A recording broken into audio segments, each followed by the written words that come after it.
So I think it's interesting that we both have a relationship with Twitter, and it's such a social tool. Yet it has real value to us professionally and personally. So maybe, I'm going to talk a little bit about my relationship to Twitter. I've been on Twitter now for, I don't know, 7 or 8 years, and some of the most famous people in the world follow me. Wow. I'm not going to mention their names. Of course, one of them is Deb Goff.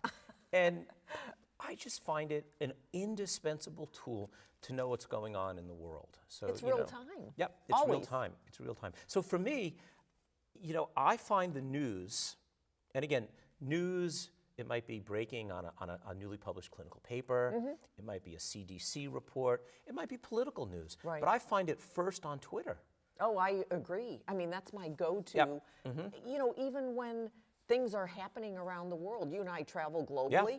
It's like, that's my go-to place. Is there any, something I need to be aware of, some political instability in a country, or just if I want to go do something for fun in the country, I go to Twitter to go find that because it's in real time. Yeah. Every other vehicle I use in medicine is retrospective. It's a journal. Okay, I wrote this article and it's a year before it's actually printed. Yeah. There's a lag, and it's a huge lag. In the field of infectious diseases and antibiotic stewardship, when there's an outbreak, let's look at Ebola. Sure, Oh my gosh. right now. I saw it this morning. Yes. Yeah. So the 2014 Ebola crisis was horrible. You could actually go on Twitter and watch a video of someone, a family member, who lost a loved one to Ebola, and describing it, and you could see these tented hospitals they were putting up. There was no other vehicle to actually connect with the people living that horrid moment than Twitter. Yes, every news station was sort of down. They're not too close, but reporting. But that's what they chose to report. So I think that with respect to Twitter, the P value is P is for people. Yeah. And that, a lot, of course it's anecdotal, but it's the power of that anecdotal video or that person. Also, the interesting thing for me on Twitter is that you can follow key people who you've already built a level of trust with. So when you tweet something, or, C. Michael Gibson, who's got 300,000 followers, tweet something, it has a certain authority built right into it. Right. And as a healthcare provider, everybody that I teach how to get on Twitter, I say you're held to a higher standard because you are a healthcare provider. Yeah. So you must always tweet responsibly. And remember, your word is your integrity. It's, people are going to hold you accountable. So, if you have political beliefs or you feel rage about some topic going on in the world, probably not the best way. Have you ever deleted a tweet before you posted it?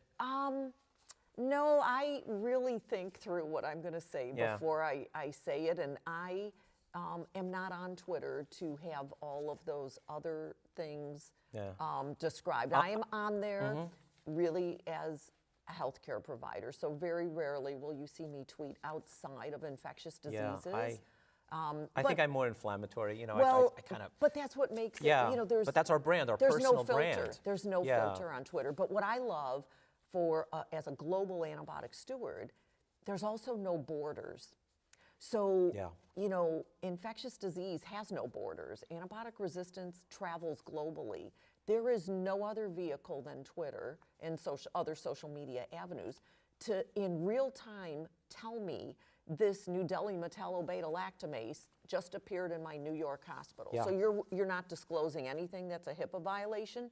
You can have a healthcare provider tweet that, and I was like, oh my gosh, it's now in the United States. You said something very interesting because, we're all concerned about HIPAA and confidentiality. So the antimicrobial world, bugs are not protected by HIPAA, right? Correct. That's really fascinating. Yeah, and so it empowers me in real time to go, oh my goodness, and my best example is with surgeons, and I can share that a little bit later of how the power of a tweet really provided real-time education. So I think that, we want to get back to some of those key insights about Twitter, and we both have insights that I think once you hear it, it's almost transformative. So we'll get to that in a minute. So when I first went on Twitter, I mean, it was a bit of a social experiment for me. I was working for a large advertising agency, and I saw this thing called social media. And I jumped on and started playing around, and you know, I kind of stumbled through it, you know, following interesting people, and then maybe tweeting some things. But I found, to me, you know, it's not only talking but listening. How did you get involved? What were some of, like, your first early steps? Because I think that's such a problem. It is. Because everyone's afraid to start. Right. Right, so And, I have and nothing I to was say. there too. Yeah.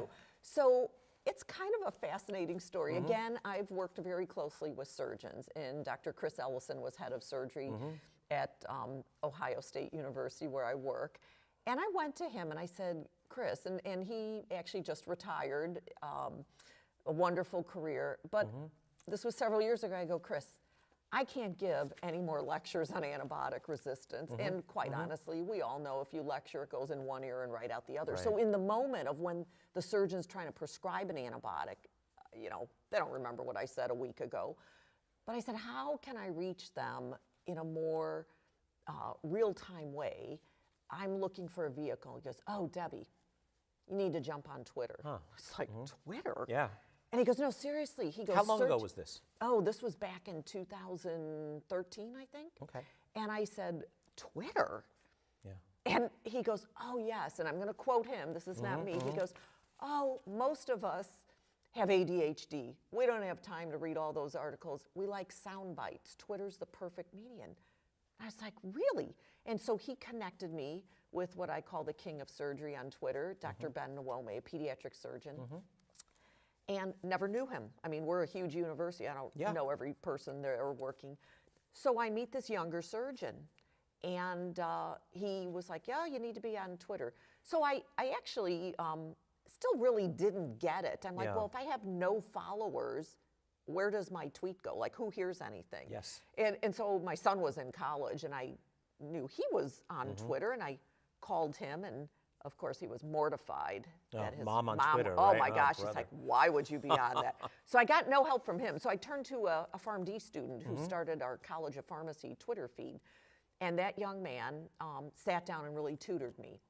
And I'll never forget this, because here we are many years later.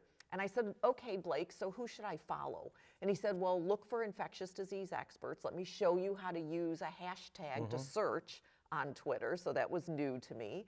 And I searched and found some key people in that. And he goes, but you want to follow others, not in your immediate circle, because that's the power of this. You can learn from other people.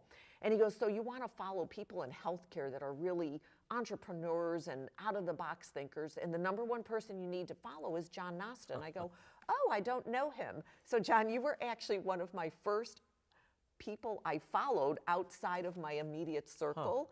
And here we are. This is the power of Twitter. It is. I mean, really, And we're here I mean, together. we're fast friends. You know, we talk, we call, we Yeah. tweet, we share information, and that really is a powerful dynamic. It is.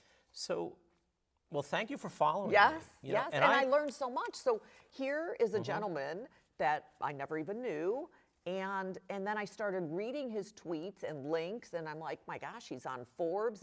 And so right away, you build this bond, and I realize this person has really valuable knowledge, and it's very different knowledge than what I'm used to learning. I'm used to learning from reading journals. It's medical information. But to really be a great steward, as I said, you've got to learn more than just infectious disease matching an antibiotic with an organism. It's way beyond that. It's the social aspect of connecting with people to convince them they need to change what they're doing. So there's all these other skills you really have to be a great steward. And following your Twitter feed empowered me to learn a different type of knowledge that really helped me be a better clinician. So pardon the pun, but I guess we can say that Twitter can be infectious when it comes to learning. That is true.